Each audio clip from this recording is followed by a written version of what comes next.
Welcome back to Sikkim 365 Radio. This is Paul Catalina's Top 5 at 5:55, presented by Champion Salon and Barber. To book your appointment, go to championsalonandbarber.com. If the Red Sox continue losing, I might just have them drown me in the sink while they're washing my hair, but 3-0 now in the top of the 6th. Chris Sale's been run. By the way, but our top 5 continues.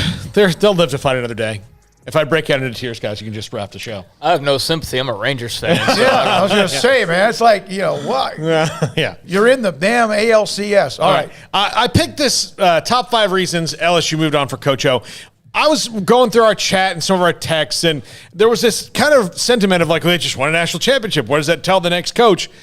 So I wanted to give the actual reasons from 5 to 1. These are actually ranked as the importance of why he was let go at LSU. It's not as cut and dry as everybody seems to think.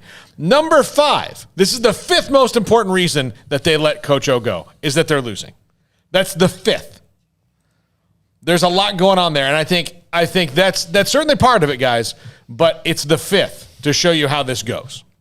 All right, I want to see the others, but that, to me, would obviously always be higher, but I know it's been a mess. Number 4, and this should be higher, but based on the way we see things around the country, the Title IX investigation is 4th.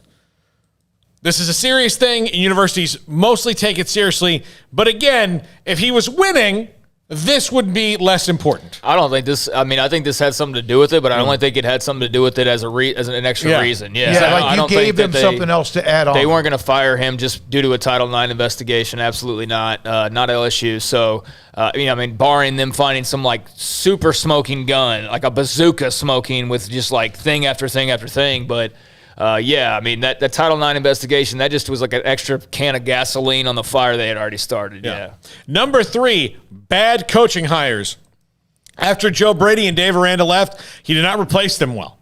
And, it's hard to replace guys that are that good. I mean, you don't just go to the, excellent, coaching store and guys who are ready to go. And sometimes it's just not a fit. You might have hired coaches that could be a fit somewhere else, but Bo Pelini was a disaster for a year. So far, it hasn't been great for what's going on there on either side of the ball. And that's a huge thing. When you lose great assistants and you don't replace them with great assistants, there's no leeway from that staff and others that were sprinkled throughout that staff. But yeah, I mean, certainly not being able to turn around and get close to the same thing that you were getting during that championship run has played a role, and equally offensively and defensively with Brady and Aranda. Yeah.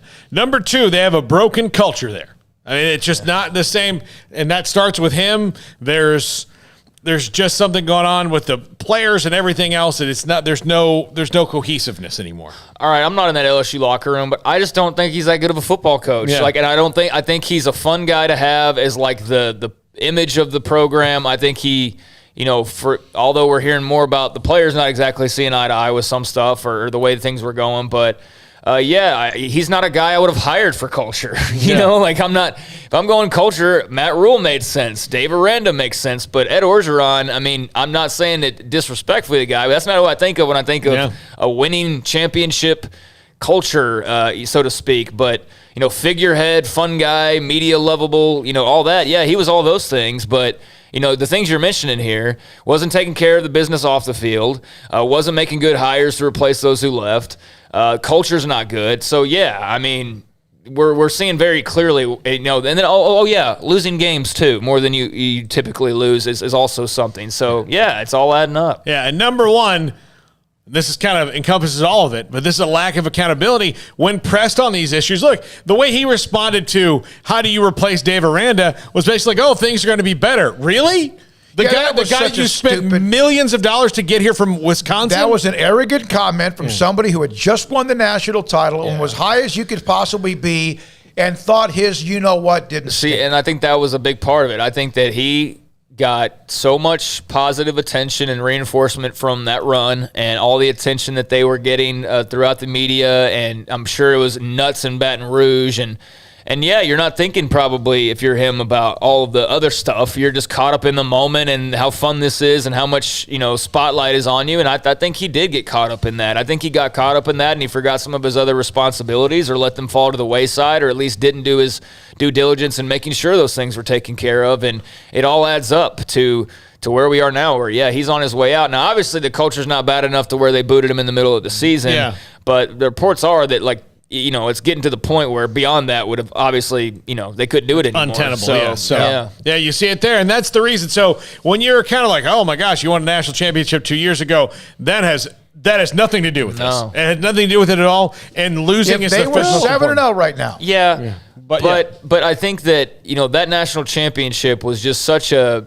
They're not going to ever replicate that, and I don't think that if he sticks around, I'm not thinking they're winning a national championship anytime soon, to be honest with you. I think they'd be a really good team. He'd probably eventually make some right hires that got them on track, but I don't view Ed Orgeron as a national championship going and winning. You know what I'm saying? So I think they probably realized, hey, that was so special the way that happened. It's probably not happening again.